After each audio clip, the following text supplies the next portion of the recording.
할렐루야, 민수기 광야에서 오지연 전도사입니다. 지금 이스라엘 백성은 가나안을 바로 코앞에 두고 마지막 말씀을 듣고 있습니다. 바로 앞에 28장과 29장에서 중요한 예배에 대해서 배웠습니다. 민수기 30장은 서원과 서약에 관한 말씀입니다. 서원은 하나님 앞에서 적극적으로 무엇을 하겠다는 약속이고, 서약은 소극적으로 어떤 행동을 하지 않겠다는 약속입니다. 오늘 본문은 여성들의 서원에 대한 주제로 민수기 30장 전체가 할애되고 있습니다. 그 이유는 당시 가부장적인 사회에서 여성들의 위치는 매우 낮았습니다. 즉 인권은 물론 경제권이 없었기 때문에 여성들은 독립적으로 살지 못하고 늘 남성들에게 의존해야 살 수 있었습니다. 따라서 여성들이 서원한들 그 서원을 지킬 형편과 처지가 못할 경우가 많다는 점입니다. 그래도 서원을 한 이상 그것을 이행하여야 하는데 그런 상황에서 지키지 못할 때 그 책임에 관한 문제입니다. 모세가 이스라엘 자손 지파의 수령들에게 말하여 이르되 여호와의 명령이 이러하니라.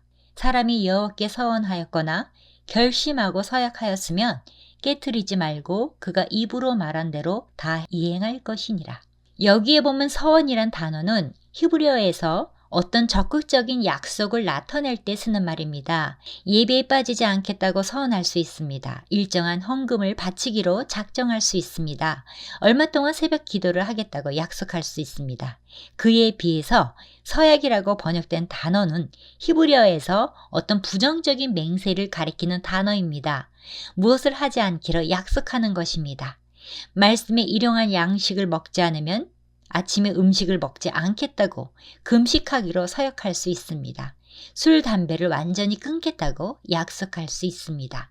그 어떤 종류의 서원이든지 간에 일단 하나님 앞에서 약속한 것이면 깨뜨리지 말고 그 입에서 나온 대로 다 행해야 합니다. 2절에서 깨뜨리다는 말의 원문은 신성을 더럽히다, 모독하다라는 뜻의 단어입니다. 하나님께서 당신의 백성들이 그 약속한 서원을 지킬 것을 얼마나 중요한지를 가르쳐 줍니다. 사람도 약속하고 지키지 않으면 상대방을 무시하는 것입니다. 우리가 하나님과 약속하고 지키지 않으면 하나님의 신성을 모독하는 것입니다. 하나님 앞에서 세운 서원을 준행하지 아니하고 스스로 보기에는 깜빡 잊어버린 실수로 여길 수 있습니다. 사람들이 보기에는 그럴 수도 있다고 하고 애교 정도로 여겨질지 모릅니다. 그러나 하나님은 야곱이 서원을 지키지 않았을 때 계속 문제가 터지게 하십니다. 3절부터 15절까지는 여성의 서원과 서약에 대한 말씀입니다. 여기에는요 4가지 경우가 나옵니다. 첫째는 미혼 여성들의 서원, 둘째는 신혼 여성들의 서원, 셋째는 사별이나 이혼 여성들의 서원, 넷째는 기혼 여성들의 서원입니다. 이 4가지 경우에 있어서 여성의 서원이나 서약을 관통하는 중요한 원칙이 있습니다. 그 중요한 원칙은 여성의 서원이나 서약이 그 효력을 나타내기 위해서는 결혼하기 전에는 아버지, 결혼한 후에는 남편의 동의가 있어야 한다는 것입니다. 첫 번째의 경우, 미혼 여성의 서원입니다. 또 여자가 만일 어려서 그 아버지 집에 있을 때에 여호와께 서원한 일이나 스스로 결심하려고 한 일이 있다고 하자 그의 아버지가 그의 서원이나 그가 결심한 서약을 듣고도 그에게 아무 말이 없으면 그의 모든 서원을 행할 것이요 그가 결심한 서약을 지킬 것이니라. 그러나 그의 아버지가 그것을 듣는 날에 허락하지 아니하면 그의 서원과 결심한 서약을 이루지 못할 것이니 그의 아버지가 허락하지 아니하였은즉 여호와께서 사하시리라. 결혼하지 않은 여성의 서원은 전적으로 아버지에게 달려 있습니다. 고대 이스라엘에서 여성들은 대략 10대에 결혼한 관계로 아버지 집에 사는 여성들은 대부분 어립니다. 따라서 그들은 아버지의 보호를 받는 이유로 아버지가 딸의 소원을 듣고 별다른 반응을 보이지 않으면 그 소원은 이루어지는 것으로 봅니다. 그러나 딸의 소원을 인정하지 않으면 그것은 무효가 됩니다.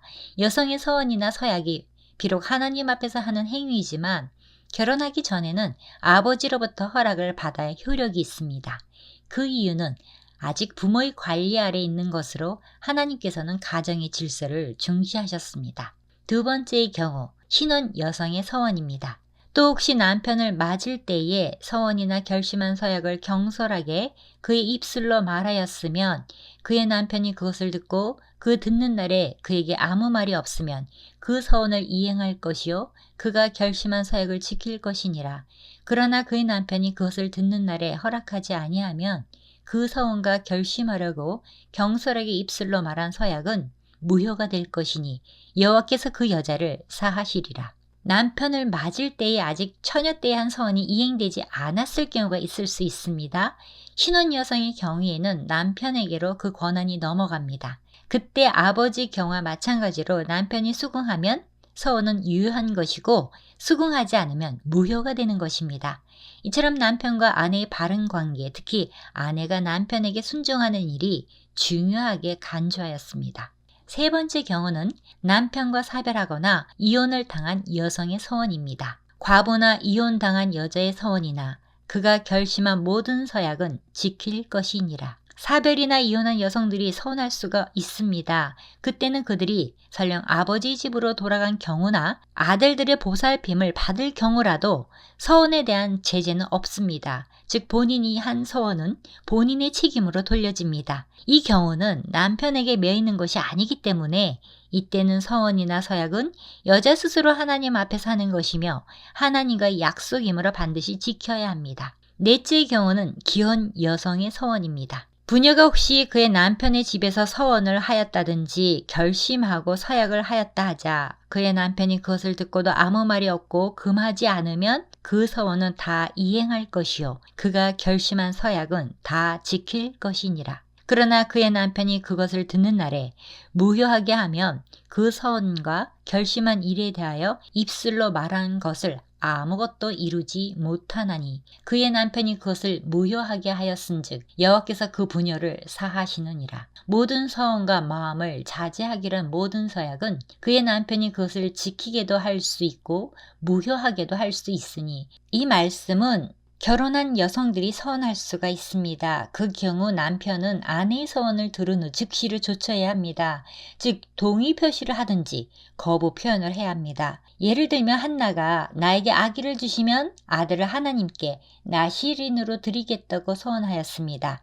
이것은 남편 엘가나의 허락을 받아야 합니다. 그의 남편이 여러 날이 지나도록 말이 없으면 아내의 서원과 스스로 결심한 일을 지키게 하는 것이니 이는 그가 그것을 들을 때에 그의 아내에게 아무 말도 아니하였으므로 지키게 됨이니라. 그러나 그의 남편이 들은 지 얼마 후에 그것을 무효하게 하면 그가 아내의 죄를 담당할 것이니라.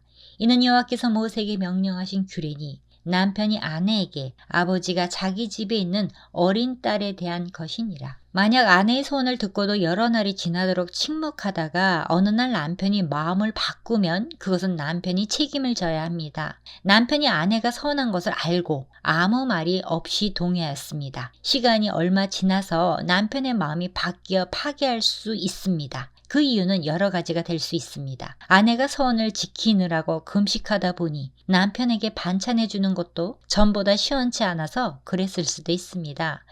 헌금을 작정했는데 얼마 후부터 갑자기 수입이 이전보다 줄어들게 되었을 수 있습니다. 하여튼 서원을 했을 때와 달리 나중에 가서 그 어떤 사정이 바뀌게 되었고 그래서 남편 쪽에서 그 서원을 못 지키겠다고 생각하게 된 것입니다. 하지만 바로 그런 경우를 두고 하나님께서 말씀하시기를 그것을 무효케 하면 그가 아내의 죄를 담당할 것이니라고 하셨습니다. 남편은 서원을 어긴 것에 대해서 책임을 져야 합니다.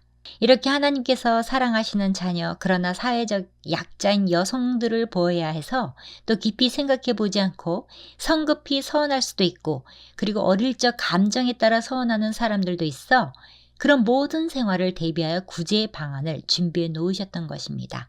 그것이 바로 서원에 대한 속죄제입니다. 곧 레위기에 있는 말씀대로입니다. 만일 누구든지 입술로 맹세하여 악한 일이든지 선한 일이든지 하리라고 함부로 말하면 그 사람이 함부로 말하여 맹세한 것이 무엇이든지 그가 깨닫지 못하다가 그것을 깨닫게 되었을 때에는 그 중 하나에 그에게 허물이 있을 것이니 이 중에 하나의 허물이 있을 때에는 아무 일에 잘못하였노라 자복하고 그 잘못으로 말미암아 여호와께 속죄제를 드리되 양떼의 암컷 어린 양이나 염소를 끌어다가 속죄제를 드릴 것이요 제사장은 그의 허물을 위하여 속죄할지니라. 특별히 약속할 때는 심사숙고해야 할 것입니다. 지키지 못할 일은 차라리 손해가 나더라도 하지 말아야 합니다. 약속은 말로 하는 것이지만 그것을 지키지 못할 때 돌아오는 것은 말이 아니라 상처와 불신으로 오기 때문입니다. 그것은 그리스도인의 정체성인 거룩을 뒤흔드는 것입니다. 마태복음 5장에 예수님의 맹세 금지는 하나님이 받으시는 아름다운 맹세를 오용하고 맹세를 거짓으로 바꾼 바리새인들의 위선을 지적하시는 경고의 말씀입니다.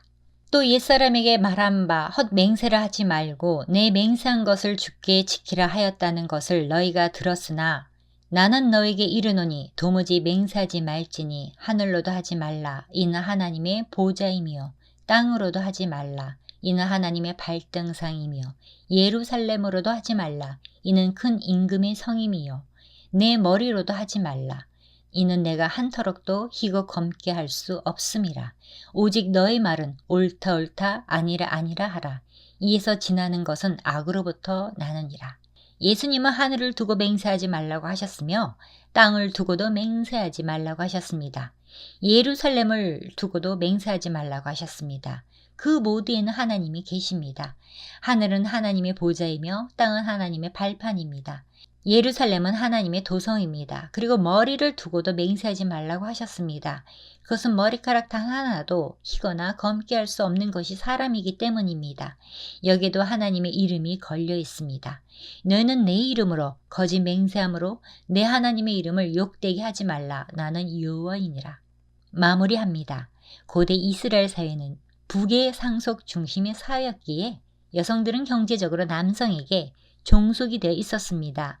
이런 상황 속에서 여성의 자발적인 서원이나 서약을 이행하기 위해서도 경제력이 필요합니다.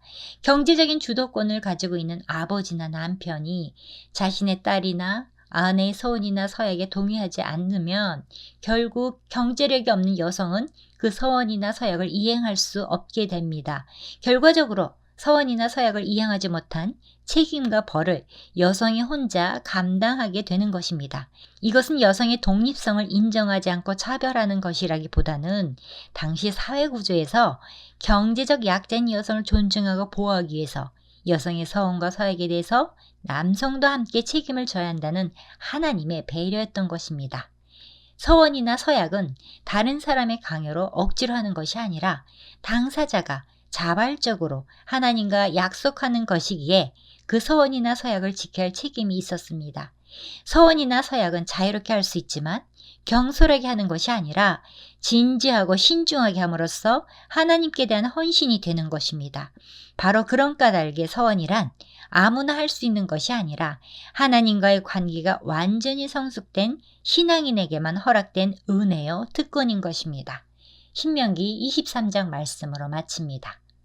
내 하나님 여호와께 서원하거든 갚기를 더디하지 말라.